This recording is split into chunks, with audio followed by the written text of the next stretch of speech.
don't know the prices of things off the top of my head.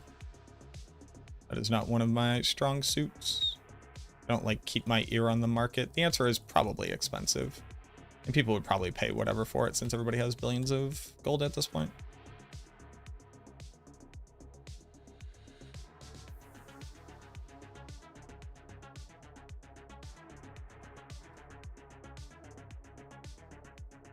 Where'd my cat go? Hey cat, pick up the stuff. Oh, I don't like that. The monster's not showing up because my Aether was still on the ground? What was up with that?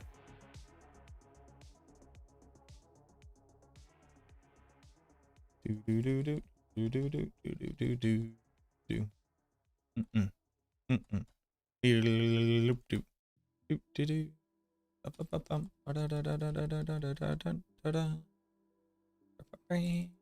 Oh yeah, Hellborn just keeps spawning right on top of me, please. This is awesome. Right here, just everybody just keeps spawning right here. No, that's okay. You can spawn right here too.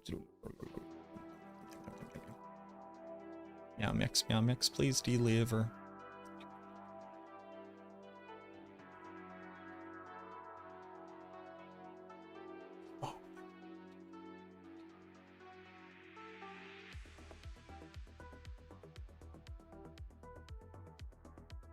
I gotta be honest with y'all. This is pretty fun. This is pretty fun.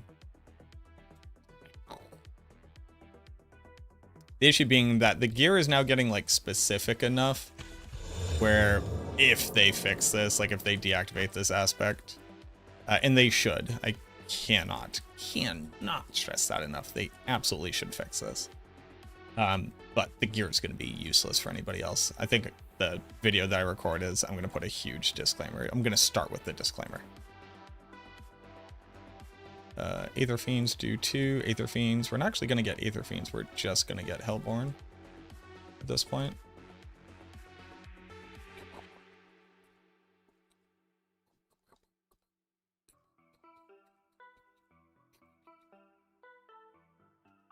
Look at all these Hellborn. Yum, yum, yum.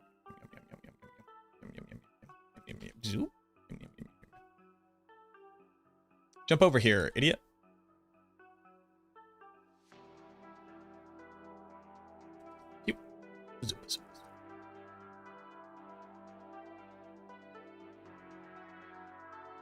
Yeah, my pet gets deleted on this setup a lot. I don't know what's up with that.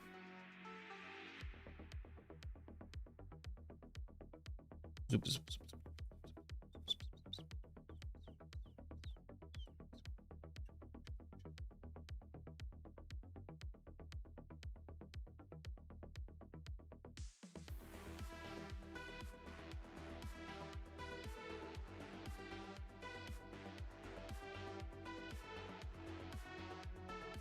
So we're at 660 something before we even go in. That's a pretty good run. That's a pretty good T7 run right there. Now we did get Hellborn early, so that's gonna look nice for the thumbnail.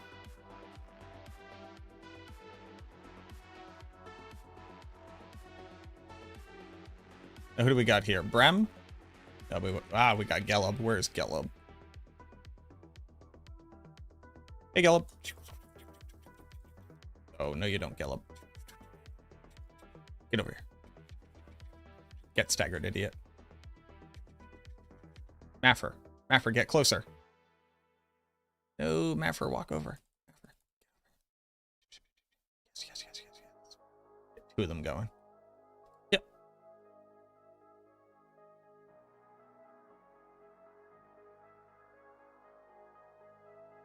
Oh yeah, the double stagger.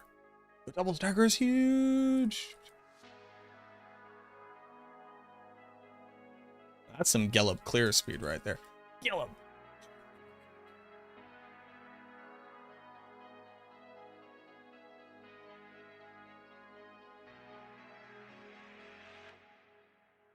Oh, the double stagger is so big.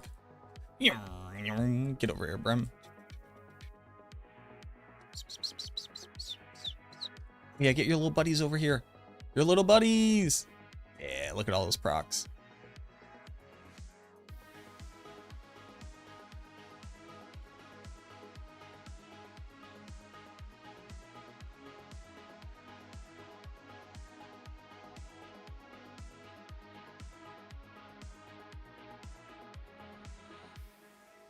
Finally back in. Let us know how it goes. Brum, brum, brum, brum, brum. Summon little buddies. Dude, this is gonna be like the 4th time we stagger this dude. We stagger good.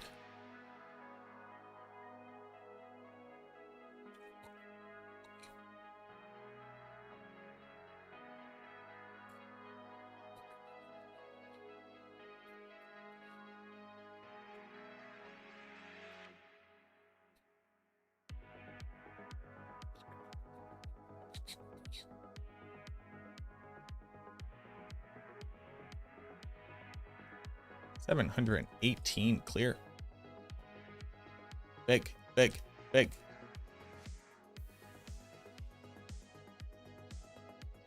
Almanda sword. What? Great see. Okay. Time to open up this for 1,000 years.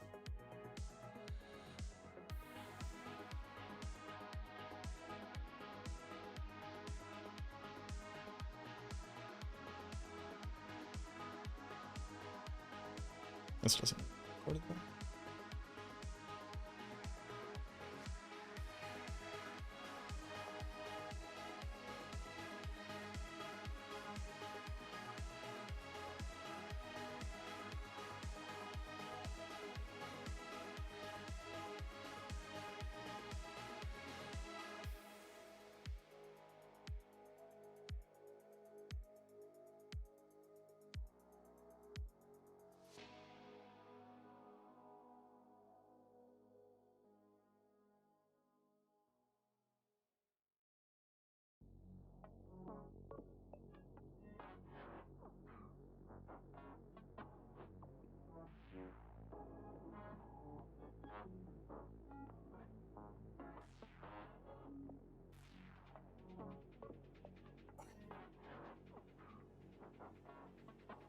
Alrighty, let's talk about the build.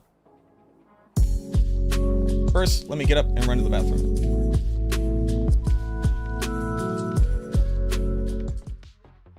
Good T7 run. Right back.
Okay, let's do a video.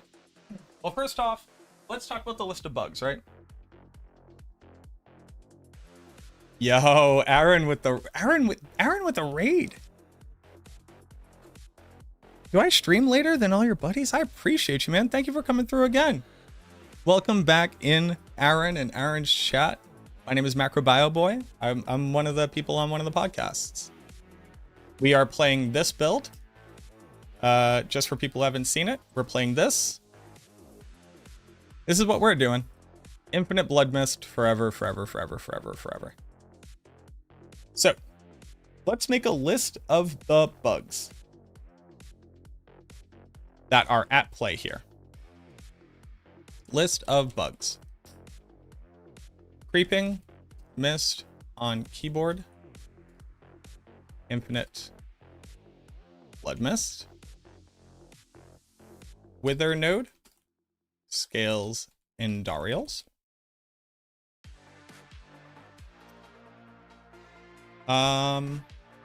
What are the other bugs here right now?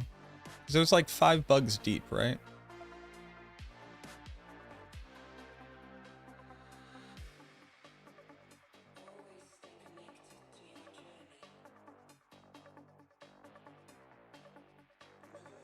Oh, corpse explosion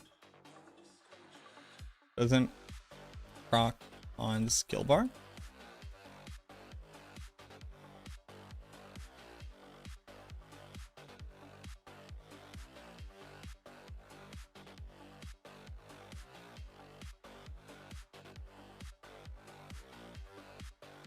Oh, Wither node. Wither node. Not capped.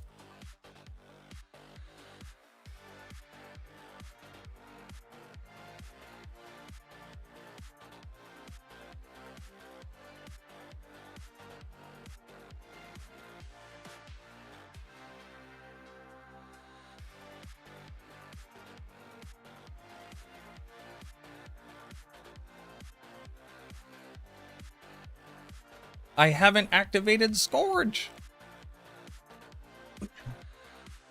I've been missing out on 10% damage. It's actually like fairly big. Like 80 million DPS.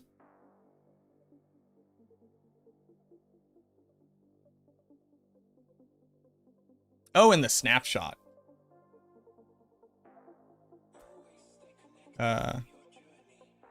Creeping Mist. Snapshot. For effect. So it's the snapshot.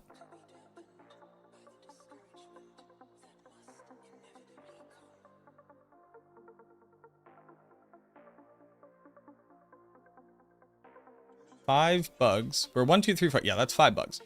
Creeping Mist on keyboard allows you to do Infinite Blood Mist. Creeping Mist allows you to snapshot the effect. Wither node actually scales Andariel's damage, as well as it's not actually capped. And then Corpse Explosion doesn't proc on your skill bar, so by taking it off, you can actually trigger Explosive Mist.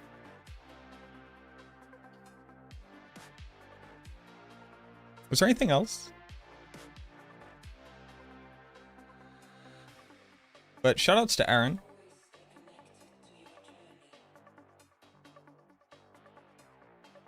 Y'all should go check him out. We're gonna play last Epoch together.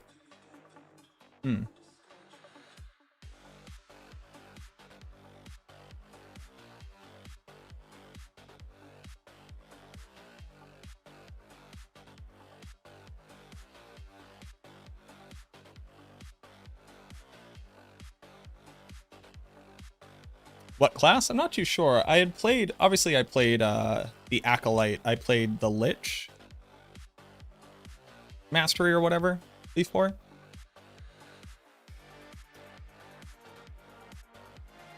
Planner almost ready? Planner will be after this video.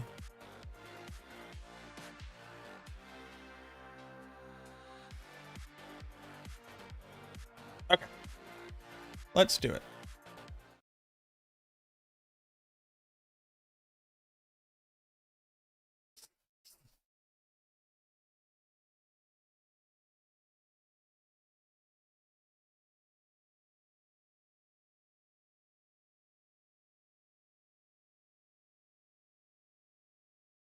if you haven't seen my most recent video talking about bug miss, which is generally what I'm going to be calling this thing, one, just to remind people that it's a bug, and not only is it one bug, this thing is actually 5 bugs deep at this point. I'm going to go ahead and explain all of them during the mechanics section just so you understand how we're building this the way that we're building. But if you didn't know, you can do this on Blood Mist and be permanently in Blood Mist and permanently resetting it, which allows you to attack monsters at incredibly high rates. And if you were to scale enough lucky hit chance, you're able to proc things like Andariels and Doombringers at incredibly high rates. And as long as I hold down left click, I will never not be in Blood Mist. Go ahead and cue to the footage of the tier 7. Now, what's very different about this build than the one you might have seen in my last video is that we've basically completely swapped over to a separate damage scaler in the form of Andariel's Visage. We went ahead and did this for 2 reasons. One, this happened. And 2, actually got reached out to by a very cool creator by the name of 3P Venom Games. They are a Brazilian player. They're a Brazilian content creator. I'll go ahead and just link over to them in general. But I woke up to this morning to them having mentioned me in one of their videos where they're like, hey, Mac finally found out about this bug. So this is something that they had also found during the PTR, like Chronix had found during the PTR, and we had reported on at that point. And they've actually been actively piloting the build the entire time. And while I wasn't able to fully suss out exactly what type of build they were playing, because sadly, just like Kendrick Lamar, I got language barriers, and Google Translate can only carry me so far. But to that point, it was very clearly a damage over time build, and the numbers that they were getting were fairly respectable, somewhere around the 400 million to 500 million tick damage rate, which puts you up around 800 million to a billion DPS, and they're even able to accomplish this on single targets. So there must be a reason why they're able to do that, and for the life of me, I couldn't figure it out. But what you're seeing right here is a build that now can fully... But what you're seeing here is a build, I cannot stress this enough, based off of 5 different bugs that will cause you to temper your gear, masterwork crit, and look for stats that almost don't work for any other build. This is not something you should look to primarily build into. Here is my warning right off the top.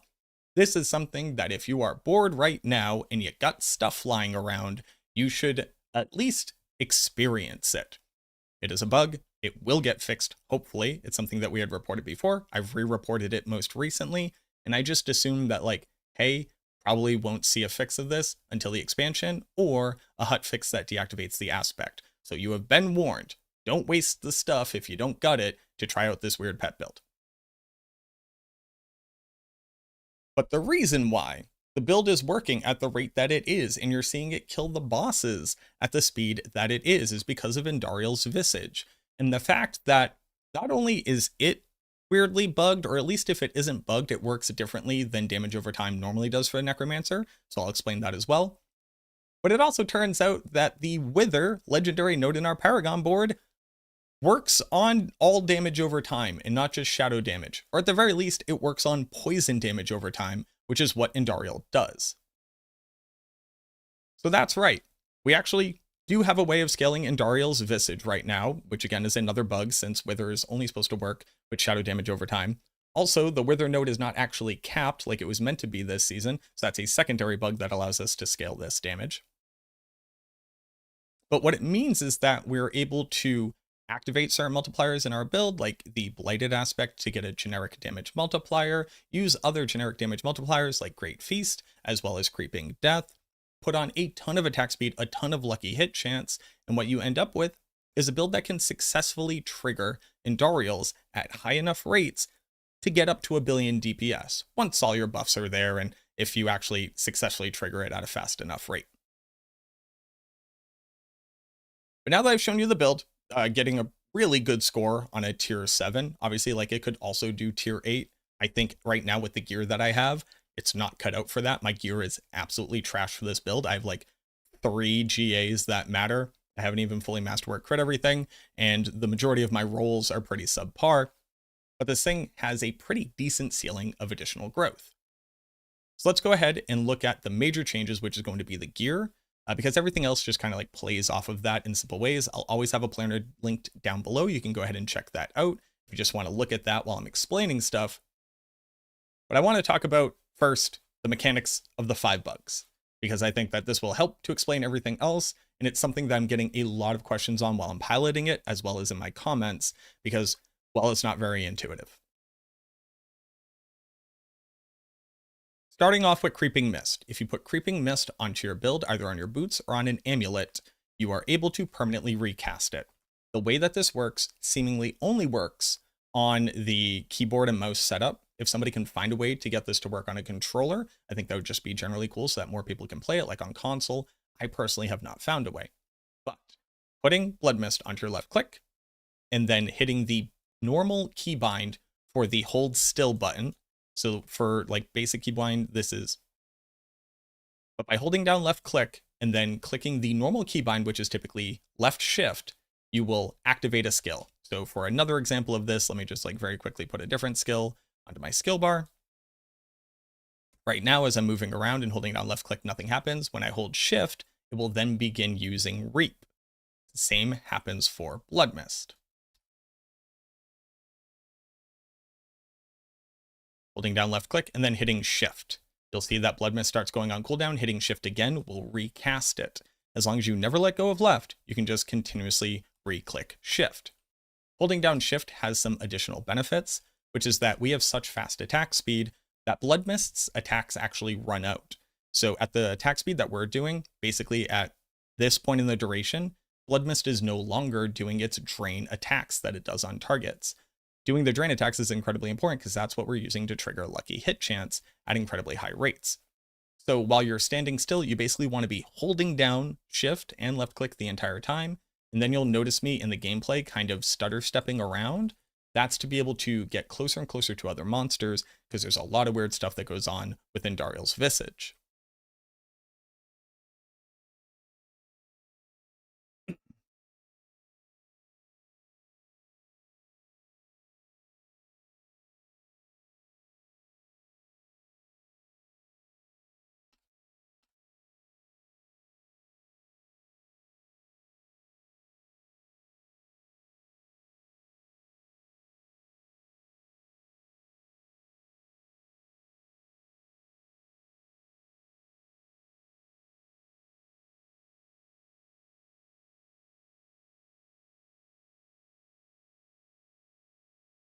Andariel's Visage says lucky hit chance to be able to apply a poison nova. The nova deals damage in an area and applies its poison damage to everybody within that area. So the more monsters around you all triggering this simultaneously is a massive increase to its overall damage output. But what I want you to look at is the behavior of the damage on the target. This one's going to be a little bit harder to explain, but I'm going to try my damnedest. Looking at the health bar right now, the damage in the middle there, that middle instance of damage that's ticking twice per minute, that's Andariel's damage. You'll see that it fluctuates at very, very high values. We went from doing 8 million DPS, and every single time this green goes out, we're reapplying, to 60 million DPS, down to 4 million DPS, down to 100 million DPS, all the way up to 200 million DPS, and then back down to 26 million DPS. I don't believe that the damage number that you're actually seeing here on the target is appropriately representing the damage over time that they're experiencing. Because there's this very weird thing with applying poison damage or bleed effects to a target, where you will see the effect on their health bar start to go down, which is different than normal damage over time on the Necromancer. But then it will rubber band, and then it will reimagine, or it will remember that you've applied the poison damage, and then go back to its original number. So while the damage numbers here are technically representative of the range of damage that you're seeing, reapplying Andariel's at the rate that I am, there's no reason for it to ever drop down to 2 million damage and then all the way up to 120 million damage. It's weird. It's not properly representing it, but you're doing damage the whole time. That was another thing that made it very hard in evaluating how valuable Andariel's was, because whenever I looked at the damage numbers that we were doing, they weren't really getting that high. It's because of this weird inconsistency for how it applies poison damage. The other weird part about how it applies poison damage, and this, like, I guess only matters to other, like, people that are very nerdy about it, Andariel's actually applies a consistent damage number. There is no variance. There is no range in its damage. It will always do the same amount of damage.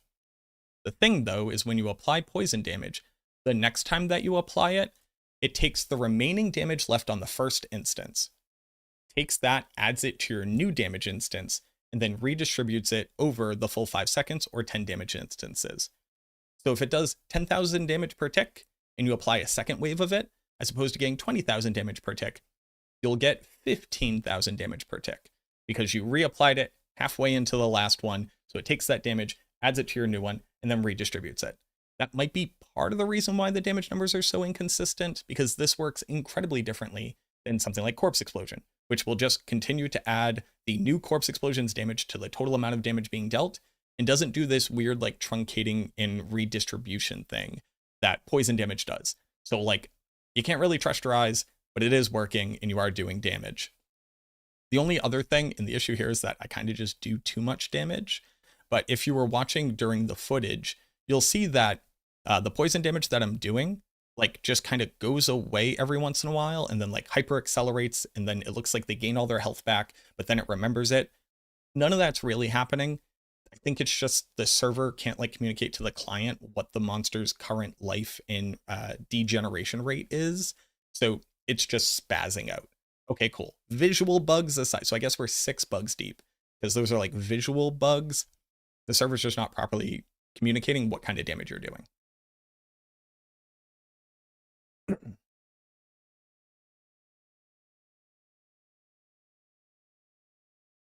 The next 2 bugs both revolve around the Wither legendary node. This is only supposed to make it so that your shadow damage over time effects have a 5% chance to technically crit. Basically, it's a chance for it to do a bonus of damage. It's supposed to be capped at 25% and 130% damage. It is not capped. It won't show you in game, but your damage, if you were to go calculate it, like right now I have 2,300 intelligence, which isn't even like anywhere near the max. You could have, I don't know, something like 3,000-ish intelligence if you get a GA int roll on like whatever amulet. Yeah, like my actual amulet actually have like 2,500 intelligence, but that's not super important. What is important is to know that this is not actually capped, and it works for Andariels. Why does it work for Andariels? I don't know, but it does. So this has a chance to multiply the damage that you do per tick by the bonus that you get. So at double this effect, I basically have, how much more do I have here? I have I have about a 50% chance of increasing my damage by somewhere around 230%. So a 3.3 multiplier at about 50% of the time, a very large additional damage multiplier in Wither. And that's how people have been getting such good outcomes from Andariels on the Necromancer, when it just shouldn't work that way.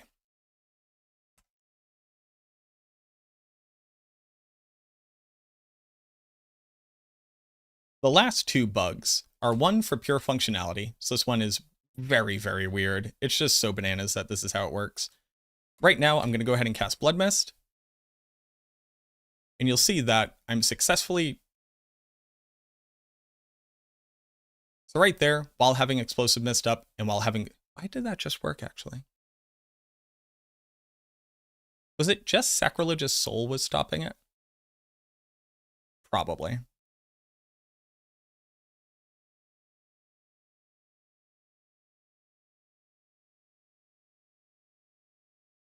Going into Blood Mist, I generate corpses. And you'll notice that with Explosive Mist, I can successfully consume those corpses.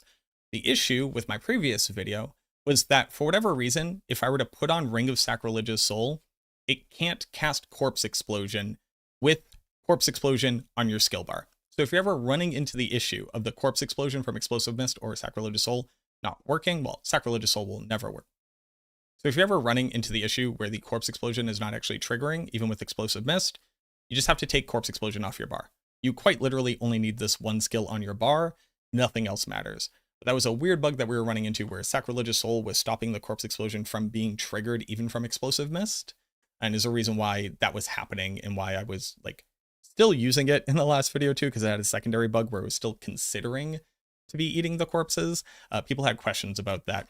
Long and short, don't use Sacrilegious Soul, take Corpse Explosion off your bar, it'll work.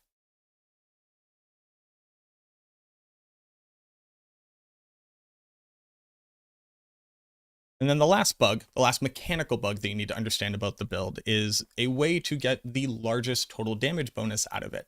And it is the fact that you can snapshot Creeping Mist. So right now, you'll notice that I have an amulet with Creeping Mist on it for whatever reason, favorited in my inventory, and my amulet does not have it. Creeping Mist is not found on any of the rest of my gear. By putting on the amulet and activating Blood Mist, you can then swap your amulet again and then instigate the continuous recasting of Blood Mist. So you can also snapshot it. What that basically means is that you get to get the bonus of either running Explosive Mist if you weren't previously, or running a damage multiplier in your amulet that you weren't previously able to. So obviously this is like a huge overall damage increase because being able to cast Explosive Mist allows us to consume corpses for Embalmer for better uptime on Blood Begets Blood. It also allows us to cast Bloody Corpse Explosion, which adds like a little bit of damage, but is mostly there to activate the Blighted aspect. So we get a huge damage multiplier that's generic that works for Andariels. So there you go. That's actually 7 bugs for this build to function. And that's why at any moment it might go away. I can't stress it enough. Only try this if you legit have like $1 billion gold to burn on just completely rolling hyper specific gear just for this build. Okay, great. We now understand the mechanics. We now understand it only works on keyboard. We understand that it's a bug. We understand that it's just like doing some very weird stuff. Now, how do we actually build it to maximize its damage output? Well, there are a few key features, and we're going to start with the gear and the aspects as opposed to the skill tree, because the skill tree and Paragon board are actually much less important at this point. Obviously, you're going to need to start with an Andariel's Visage. This is going to be the thing that we're going to proc with Lucky Hit Chance from Blood Mist. Andariel's Visage cannot proc X-Falls. Only skills can proc Lucky Hit Chance. I just want to cut that question off at the pass. We wouldn't want to use X-Falls anyways, because we're doing dot damage, not instant damage, but like people are going to ask, I just wanted to talk about it. Obviously, the attack speed is the most important stat on here. Secondary stat would be the all stats. Intelligence is really important for the Wither node, and the attack speed makes it so that Blood Mist does all of its damage instances that much faster. And we're actually even going to use things like Wrath Mist Chosen to further boost its attack speed. It's really, really important to get as much attack speed as possible. For the chest piece, maximum intelligence. And then as a secondary bonus, you could do Corpse Explosion. Again, we're adding its damage to the kit. It's doing like 5 to 10 million damage. It's not a lot, but like it's free. Like you can do it. We want to have as many lucky hit chances to apply as many different types of crowd controls as possible. So stun, mobilize, freeze, etc. Blood Mist duration as a temper very slightly increases the amount of time that you have in between letting go of shift and left click and being able to click things like in the Infernal Hordes to be able to select which like boon or bane you want. And you can continue to do Blood Mist after that, even after interacting with stuff. If you are doing the snapshotting, never dropping out of Blood Mist becomes very important. If you're not snapshotting, kind of doesn't matter. But other than that, we want to have Cursed Aura. Cursed Aura will automatically apply our Decrepify, and then it will automatically trigger things like Control Glyph in the Paragon board, Amplify Damage in our passive tree. Cursed Aura is super goated here. Fists of Fate. You don't care about the damage roll of Fist of Fate. It very slightly modifies Corpse Explosion damage, but that doesn't matter. The attack speed and the lucky hit chance are the most important rolls. Like you saw earlier, I got crazy, insane lucky with not only just Sirach having a GA Fist of Fate, but then triple Masterwork critting this thing. So Sirach, I'm sorry, buddy. These are mine forever. I appreciate your donation. But obviously the most important stat after that would actually be the lucky hit chance to be able to apply a crowd control. You'll see that ours is 1/3 as strong as it could be. So there's a huge amount of like just massive damage that you would get out of this in stagger potential. And we are staggering bosses like 4 times very, very, very quickly. And this is one of the major contributors to that. For the pants, just the intelligence, no other stats matter on here. Again, lucky hit chance to be able to do something, then we're putting Embalmer. Yes, you generate a blood orb with transfusion, the rate of which is not high enough to maintain it, especially on a single target. And I found that putting Embalmer on my pants is a way of massively increasing uptime on Blood Begets Blood. Now that I know that you can kind of move around while doing this, you can probably pick up more blood orbs more quickly. If you wanted to, you could throw in Tibalt's Will for a 20% damage multi, since we have Unstoppable the whole time. For the boots, Movement speed and intelligence, nothing else really matters. You can get corpse skill ranks down here, which would, again, slightly increase the damage out of corpse explosion. And here's where we're putting explosive mist to eat the corpses, to generate the blood orbs, and to cast the blighted corpse explosion to maintain a huge amount of our overall multipliers. For the amulet, you would want generic damage multipliers. So your first thought might be gloom because we're doing corpse explosion, when in reality we want amplified damage, we want fueled by death, and then death's embrace. All of these are generic multipliers that would work with Andariel's Visage. Other than that, a GA max intelligence roll would be super clutch, and then either attack speed or lucky hit chance. Putting on movement speed while you're in Blood Mist would be the best temper here. And then I got blood overpower damage. That's not what you're going for. You're going for damage while fortified. It is the strongest niche additive damage that we can get that works for all of our damage types, as well as we maintain 100% fortify since we never get hit and we are permanently in Blood Mist. So that's actually the best additive that we can get on our gear here. Here's where we're putting Blighted. Blighted had roughly a 60 to 70% uptime even against a single target, meaning that the total multiplier of Blighted on your amulet is more than 2/3, so more than a 50% damage multiplier, which is the biggest total bonus that we could put here.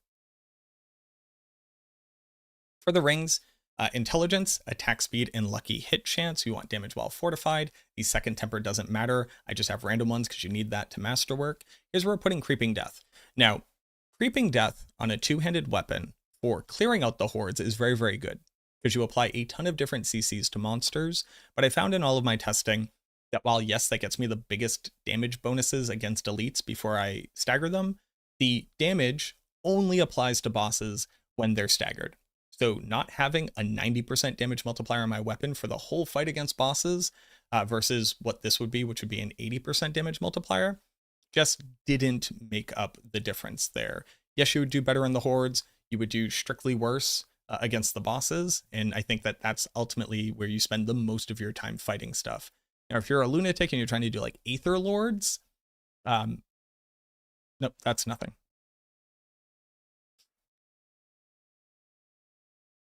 Before clearing out trash, obviously very good. For the second ring, you want the exact same thing, except you need a single roll of lucky hit chance to be able to make enemies vulnerable. And then you want the same tempers. And then this is where we're putting Rathma's Chosen. If you were to go check the footage, gaining the 50% bonus attack speed in... Then this is where we're going to be putting Rathma's Chosen, gaining the additional 50% attack speed in Cap 2. Vastly improves the ability to output damage instances from Blood Mist, vastly improving your proc rate of Andariels. There's also just like not a better damage multi to put here for people who are like, I don't care about that, I just want to see the biggest number. You could do Inner Calm, but it's just not worth losing out on the number of procs that you get from this ring. Two-hander, we want to be using an axe because it has the implicit damage over time. On the axe itself, you want intelligence, damage, and damage over time. You don't care about maximum life or anything like that. For the axe, again, you would want damage while fortified. I happen to have damage to close on it. And then lucky hit chance to be able to do an elemental surge shadow damage proc. Is it going to be a huge amount of damage? No. Is it going to slightly increase your damage output? Yes. It also will, like, technically speaking, slightly help with blighted uptime since it is an instance of shadow damage being triggered. Here's where you put Great Feast, a big 1.9 multi. You have permanent uptime on Essence. You're just like permanently generating Essence. There's no problem there because you're permanently consuming corpses, etc., etc. You always have this up, and it's just the biggest multi you can get with 100% uptime. Very quickly for the Book of the Dead, we are sacrificing Reapers because we technically do shadow damage and nothing else here really matters. Cold Mages for the vulnerable sacrifice, and then Golem for the attack speed. We're not doing crit. We don't care about maximum life. The attack speed here, again, makes Blood Mist attack faster so that we proc things more quickly.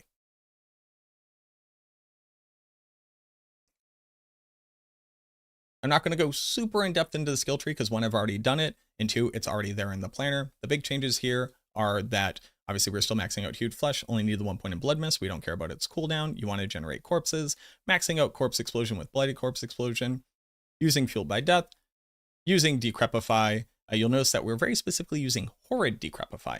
We don't care about cooldown reduction through Abhorrent, so shout out to Garm, I think, who brought this up to my attention. But Horrid Decrepify says that once a monster gets down to 10% life and it's not a boss, you kill it. Pretty good. We are still using Iron Maiden, and Iron Maiden does slightly more damage.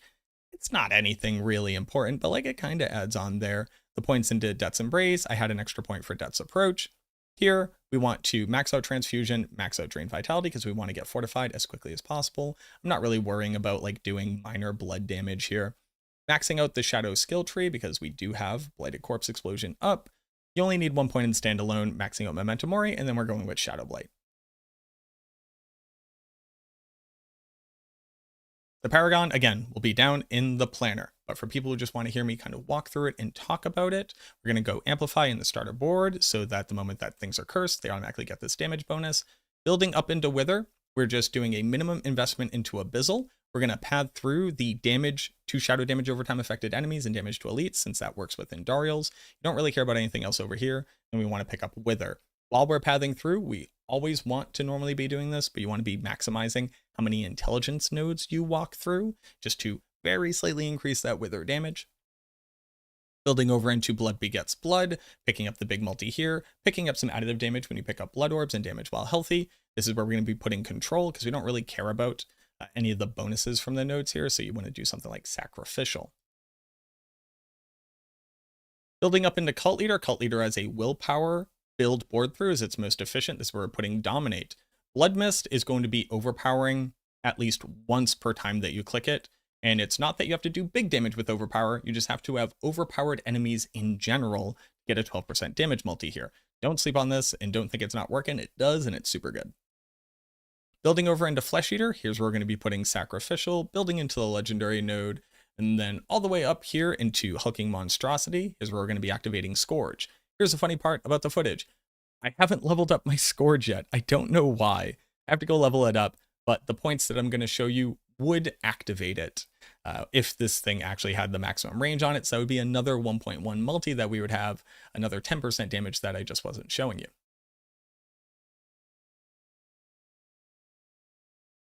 Building over into Blood. Building over into Bone Graft is where I'm putting Gravekeeper, since we're always surrounded by a maximum amount of corpses, huge multi there. And then we're going to finish off our boards by building over into Scent of Death and having Exploit. The thing about Scent of Death is that you would start the combat with a 15% damage multiplier, and then you will be permanently surrounded by corpses. And normally that's sick because you get damage reduction, but we're permanently invulnerable to damage. We don't care about the damage reduction. You never get the multi from here. It's not worth picking up the node. So now that we've built this thing over into a damage over time proc version of the build, how do I feel about it? Well, if it was actually a thing that were to stick around, I would spend like a decent amount of time really, like, one, working on the stats of it, working on my gear for it. I do have carpal tunnel, so playing it on mouse and keyboard has finally gotten to me after 2 days of doing it continuously. I'm going to spend a little bit more time trying to find a way to do it on controller, just so that console folk can try it out if they're interested in it.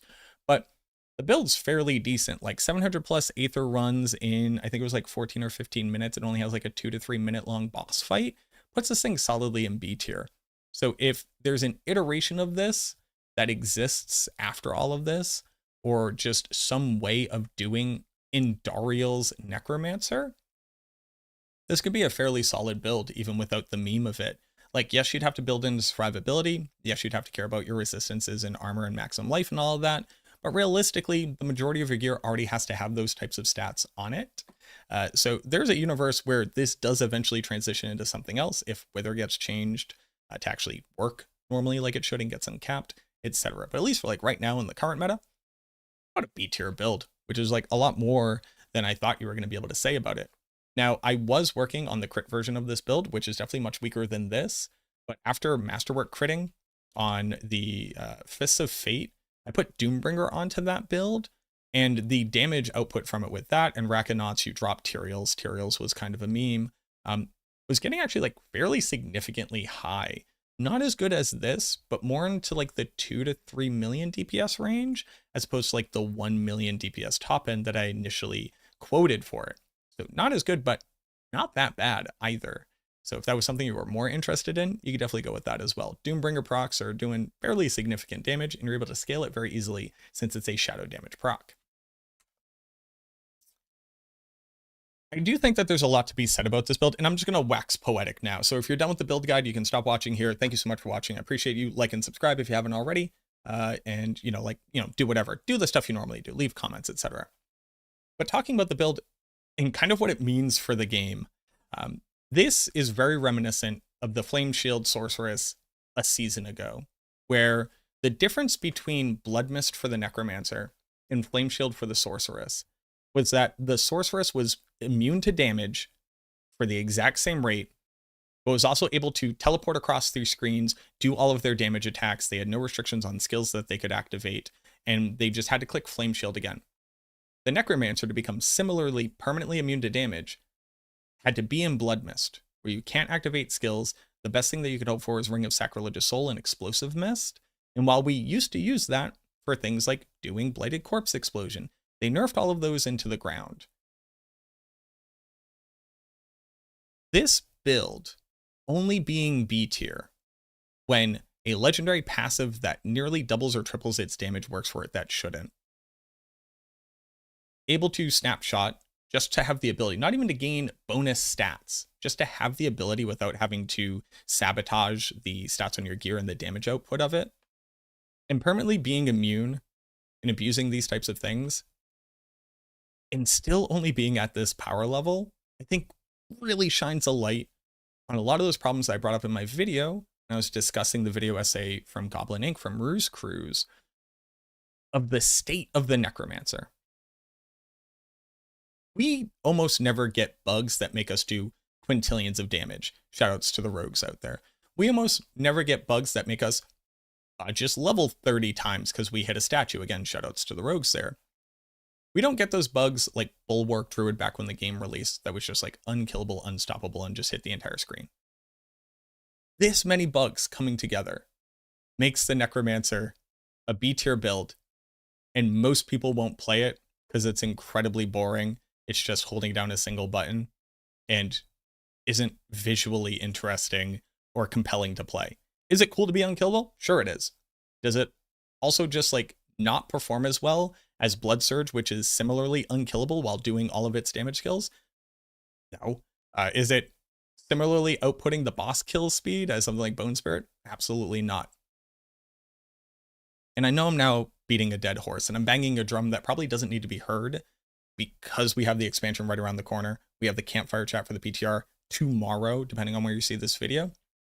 And I'm just hoping that the noise made by the Necromancer community gets heard and we get some stuff, because we're not in a great spot. And if permanently invulnerable and able to actually output damage and actually do tier 7 hordes at a very reasonable rate is like not enticing enough to make people even really want to do this thing other than for the novelty, just think about what that means for the rest of what our builds do when they can actually take damage and need to care about survivability. That's where I'll leave that concept. I just want to keep kind of pushing that out there because I think it's really important. The build's cool. Check out the planner. Don't build into it because it's super buggy. It's going to get fixed. There's no way about it. Don't like spend all of your gold. Don't ruin all your materials. Try it out if you want to, though.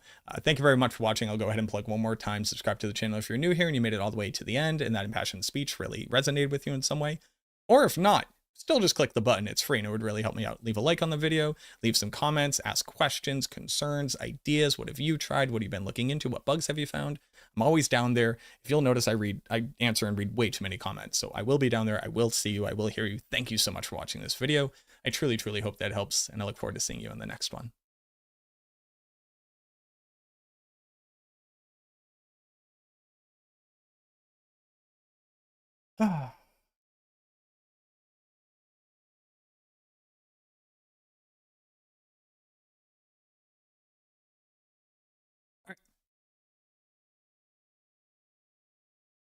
What is gold for if not building bugged builds? Honestly, you got a good question there. Toss on some music. Let's do this. Let's build out the planner. Build out the planner. And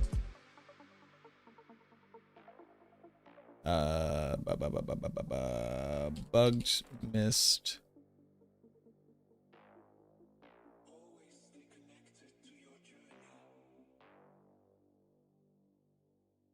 Says a lot about the Necromancer when our cool new thing is 7 bugs in a trench coat. Build guide. All right, let's do the planner.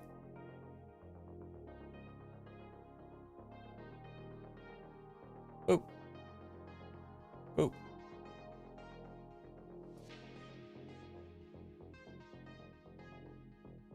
We'll just build it from scratch. Okay. Put on in Andariel's. Save this build.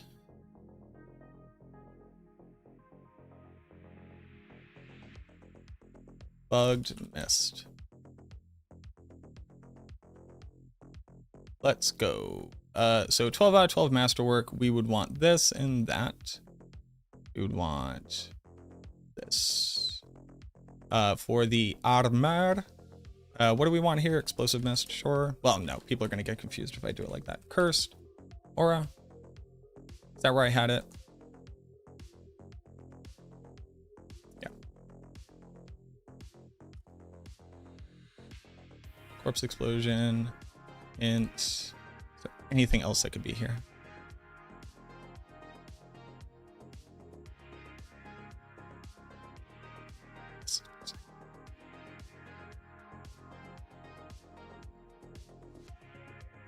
Boop, boop, boop.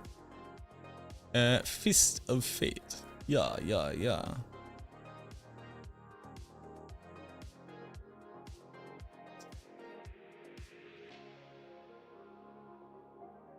How bugged is the build? 7 bugs in a trench coat.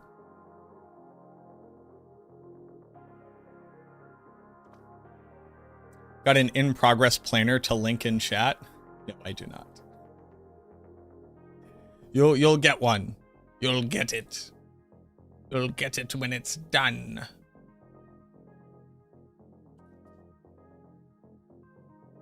I do not have a Requiem. I was just checking for you.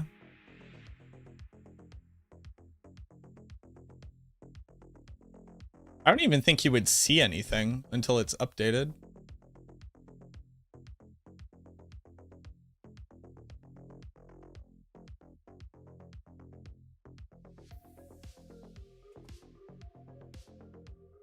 You did just drop a GA Lucky Hit Fist of Fate? Holy moly.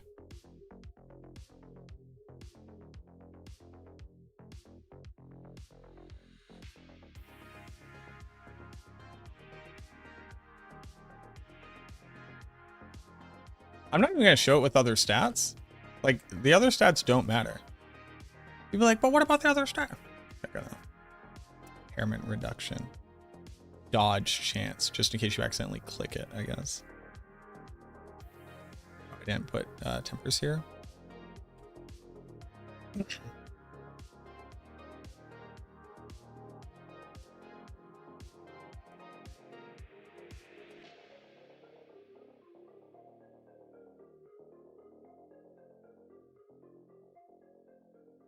Holy. Explosive mist.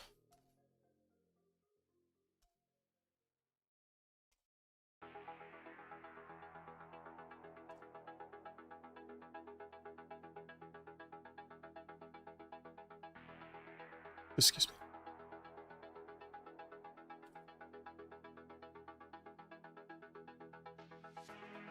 Amulet. Shadow Blight.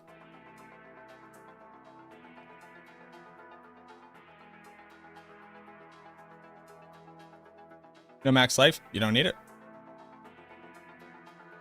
It will do nothing.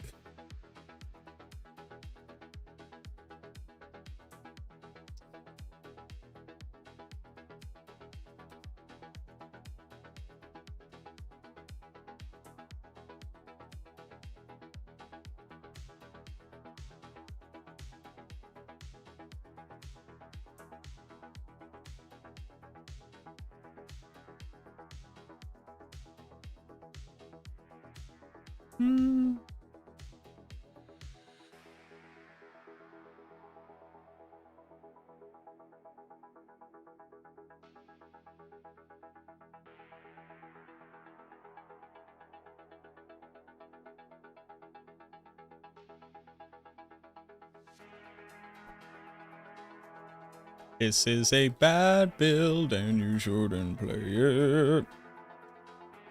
But if you played a bad build, here's how you would do it.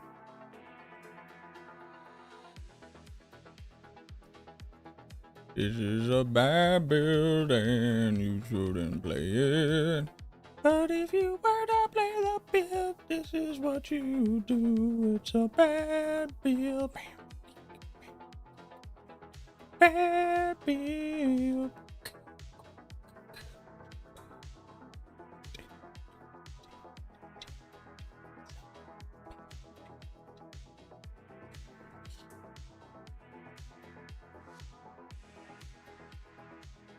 When is the album release? It's a bad build and you shouldn't play it. If you play the build, then I don't know what to say to you. I said not to do it. But if you wanna do it, here's how you play the build that you shouldn't play.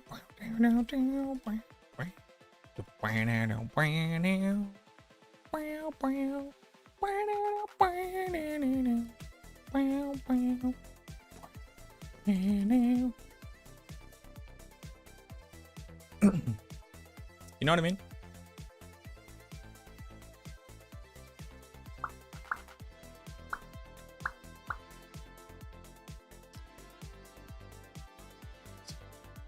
Bad building should play. If you wanna play it, it's how you would play it. It's a bad building should play it, but gonna play it. Here's how you play it.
People are going, but it's different thing.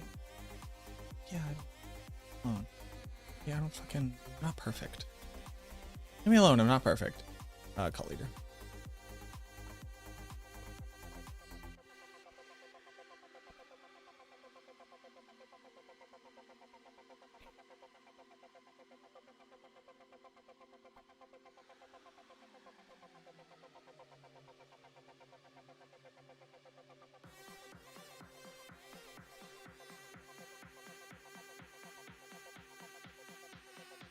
Gravekeeper, that's how I play it. If you wanna play, this is how I play it. This is sad. It's not Gravekeeper, what was I saying?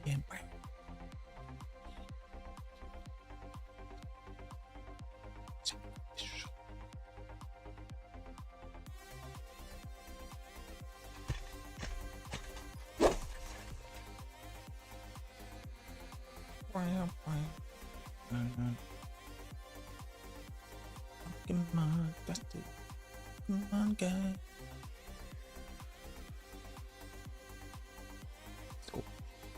Scourge.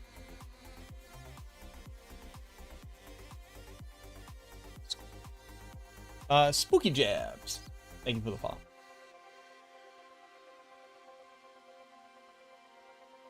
Frosty clip it. This is peak Frosty. That's peak Frosty.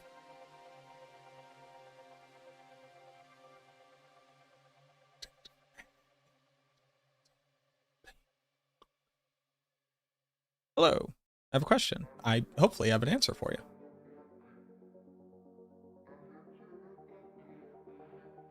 That is peak Frosty. When I'm just over here just stimming by myself, that's peak Frosty.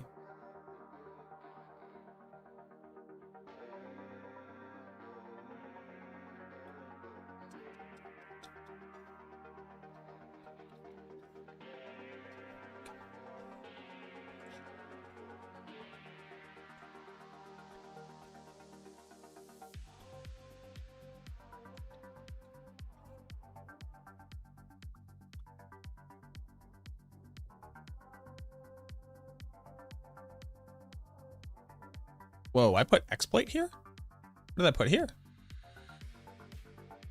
Sue me.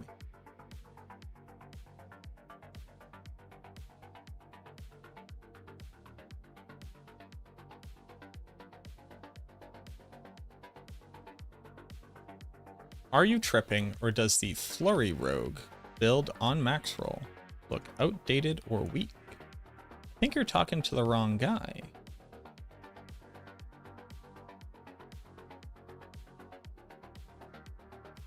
As I don't know anything about that build. But what makes you say that? Maybe we can get to the root cause of this. I'm missing a point.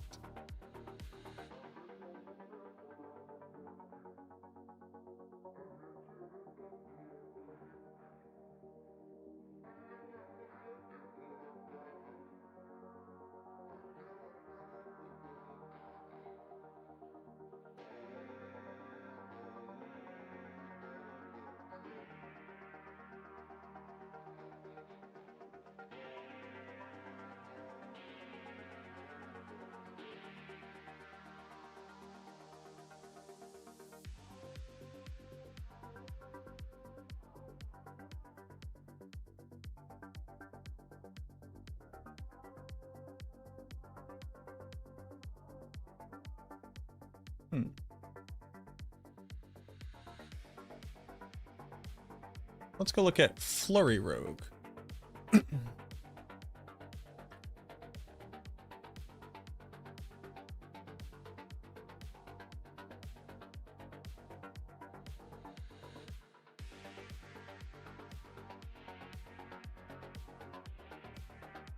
It was updated this week.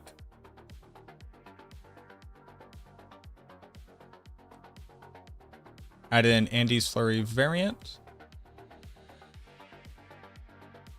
A bunch of stuff before then. That was Andy's Flurry.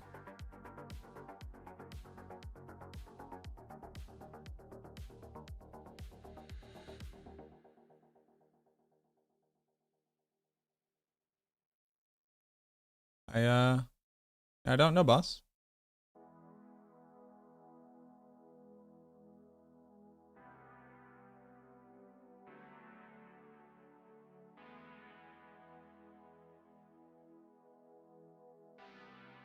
A middle build?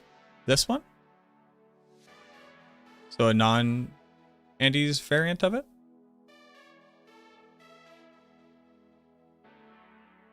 Then you got a Crown of Lucian version of it. And then you got this one. I got nothing for you. I don't know anything about this build. Oxide smart. That's what I got for you.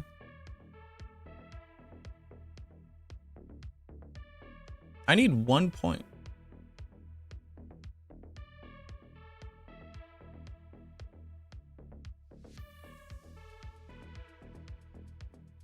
Oh, just flip it. Why did I do this stupid?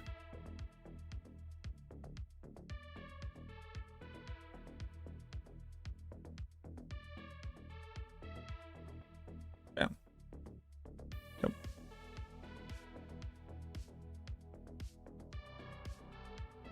But if you could...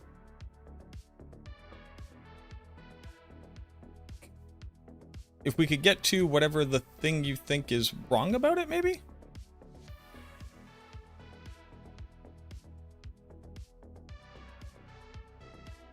Like, can you help me to understand what makes us think that it is outdated or weak?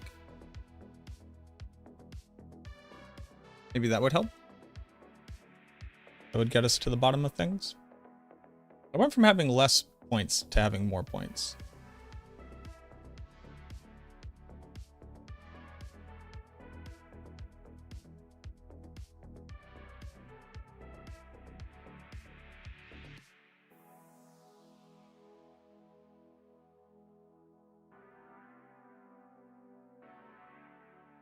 Here we go.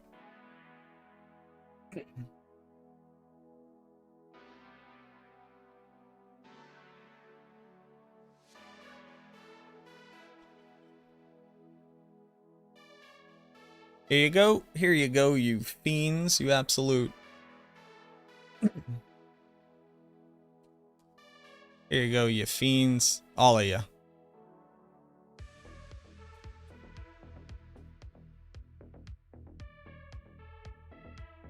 You got Requiem? Let's go.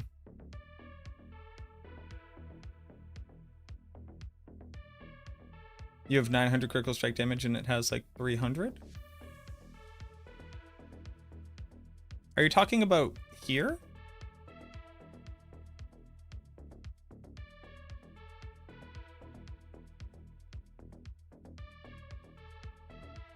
Like, I don't know what we're talking about. I don't know what we're talking about.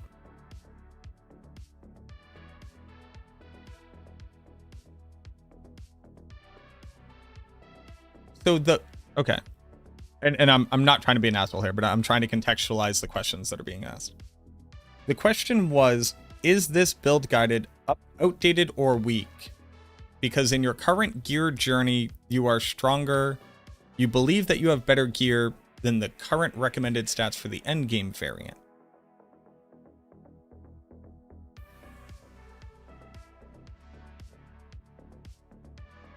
Are you meant to have that much additive crit damage? Do you know that your character stats in game are lying to you?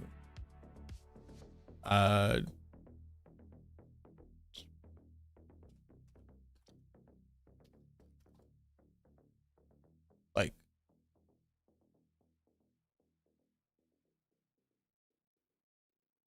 did you know that even though the game says I have 114 critical strike damage, I actually only have 43, but the character stat screen lies to you. So you don't have 900 crit damage, almost certainly not. You probably have less than that, but are looking at the character screen, maybe? You're new. Perfect. Okay. Your character screen lies to you. I don't have 114 critical strike damage. I have 43 critical strike damage. The character screen shows you the number plus 50% plus how much you actually have multiplied by your critical strike damage multipliers. So like here, I don't have 383 overpower damage. I have 222 plus 50% plus 222 multiplied by 1.5. I don't have 114 vulnerable damage. I actually only have 35.6, which is what you see to the left. But that's multiplied by the inherent 20% that you get, and then also multiplied by the fact that I increase my vulnerable damage by 30%.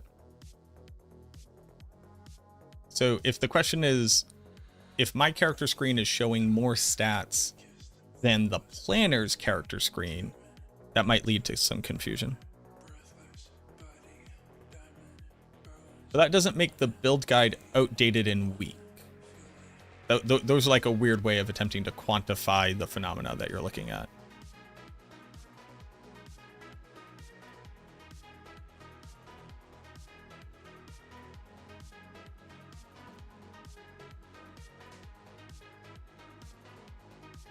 Right. You have multipliers. Oh, by the way, multipliers don't only work for that damage either. So like your crit multiplier doesn't only increase your critical strike damage.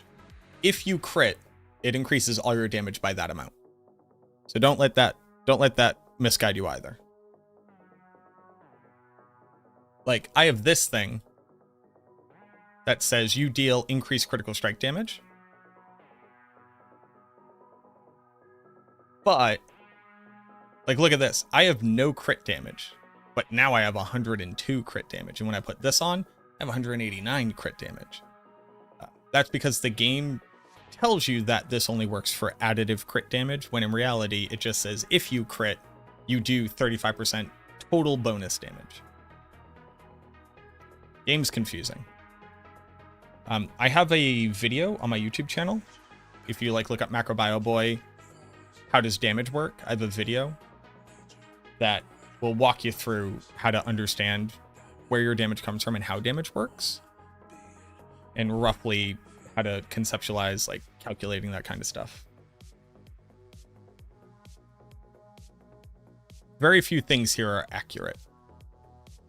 Like fun fact, if you have 100% attack speed bonus, you don't attack twice as fast. You think you would, but you don't.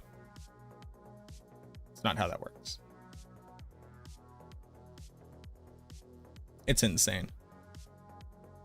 Your critical strike chance is mostly accurate.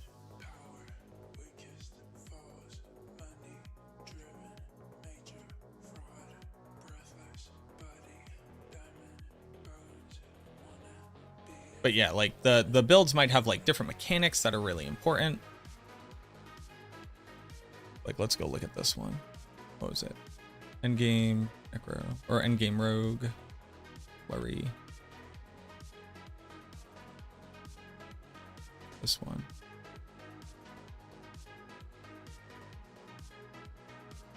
Oh yeah, this doesn't even recommend you get critical strike damage at all.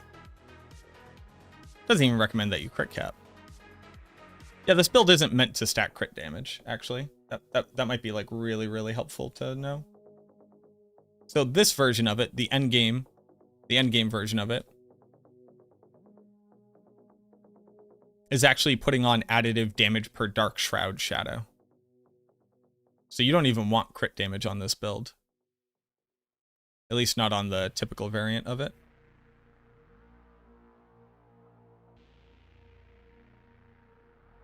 So that might help out a ton. You'll notice that they're not recommending tempering critical strike damage on the build at all.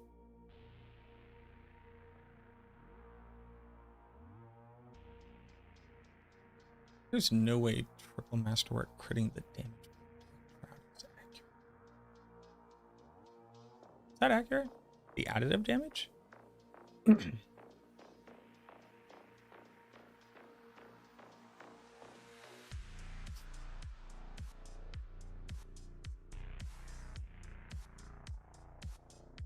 I don't know shit about the rogue, so who the fuck am I to talk?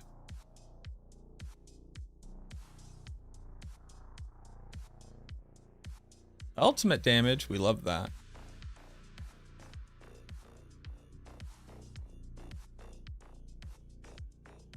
That's cool, man.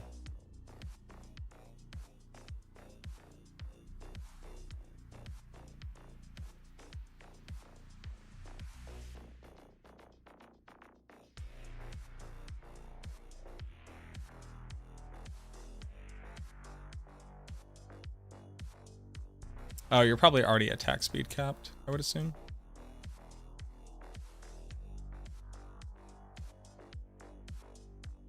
I don't think this build wants to crit at all.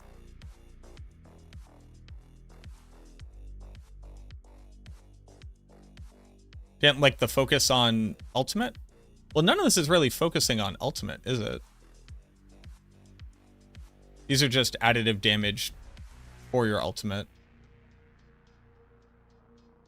But like the actual, it's not focusing on ultimate damage, it's focusing on damage per Dark Shroud. And then maxing out Dark Shroud.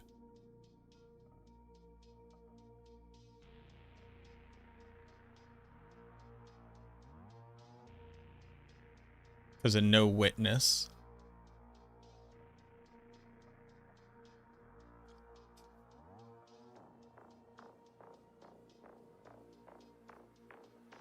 Oh, that's huge. Yeah, I'd read the build guide. I bet you it explains this.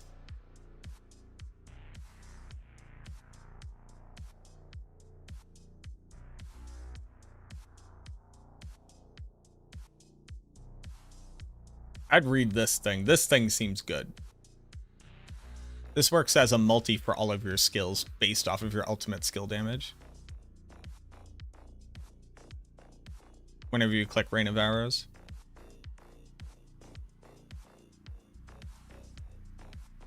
Yeah, no problem, man. The only feedback I'd give is like,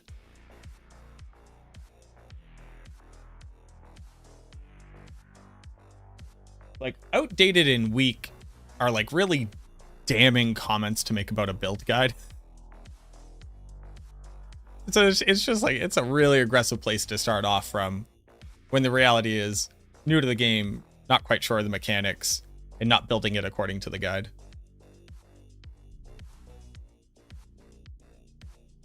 It's horrid decrepify, Jordan. Now you're good, Spooky. We can all use this as a learning moment. On Andariel Rogue build, why not one of the unique bows? I don't know. I don't play the Rogue. Abhorrent Decrepify does nothing for the build because we don't have cooldowns, Jordan. Why does mine have Abhorrent? Might have been. Mine does. Damn it. All right, I fixed it. Thanks. That's just muscle memory. We looking at Rogue? No, we're not looking at Rogue. For the Rogue, they say you want Creeping Death on a two-hander. Oh yeah, Creeping Death is insane on the Rogue.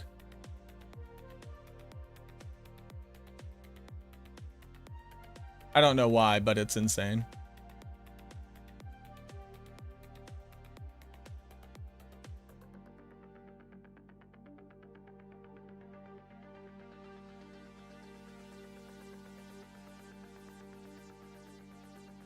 All right.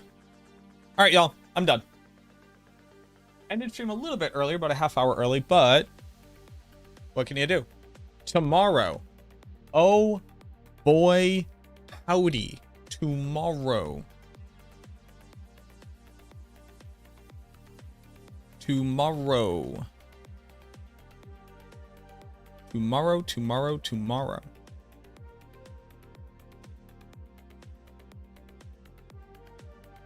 Tomorrow. PTR Campfire Chat. Next Campfire Chat will be August 29th. That's tomorrow. Unless you are east of Germany. Tomorrow. At 11 a.m. PDT. That is 2 p.m. Eastern. That is 8 p.m. Germany. Gives a preview of the 2.0 public test realm.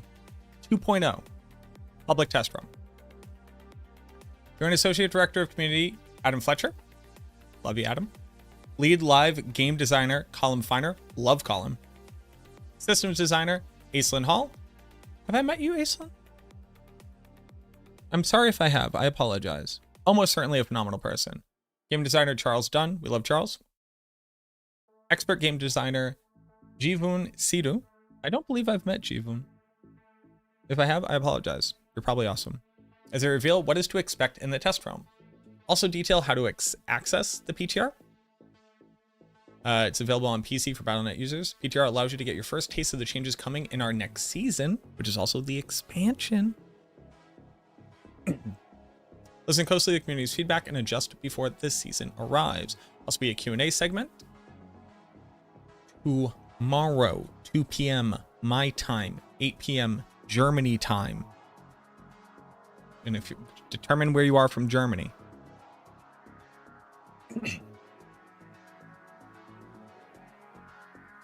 Mañana.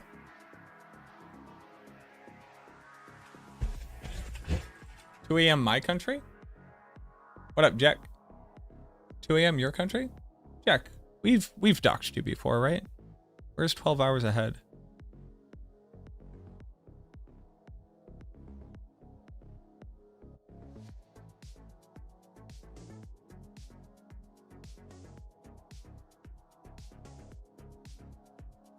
In the Philippines, right? Damn, son. Hey, damn. Oh, you're like eating breakfast? Yeah, I'm ready for the day? Big news tomorrow. And as such, hanging out with me here will definitely be the best place to be for that, because I'll make the funniest noises out of all the people that you could hang out with. If you want to hang out with somebody else, that's fine. I totally get it. But I'll be making the funniest noises.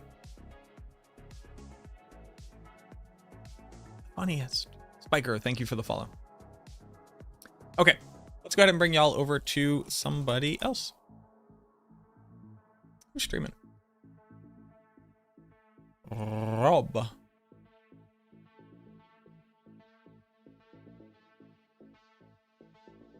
Haven't we rated in a while?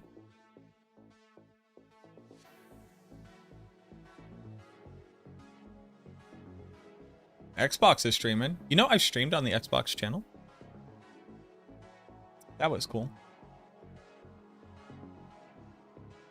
Rub. Had to come look. I heard you had the funniest noises. We're gonna go hang out with Hazard. Rub. Let's go. Great. Hazard. It's my boy Hazard. We're friends IRL. Go give him some love. Funny dude. Makes funny noises. Okay. Why do I need to know that?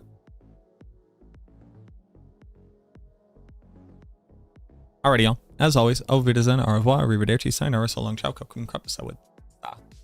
Kapkun krap, sawadi. Gute Nacht. Hasta mañana. I'll see you all here. I'll make the noises. You'll be happy. We'll be friends. Bye-bye. Bye-bye now. Bye-bye.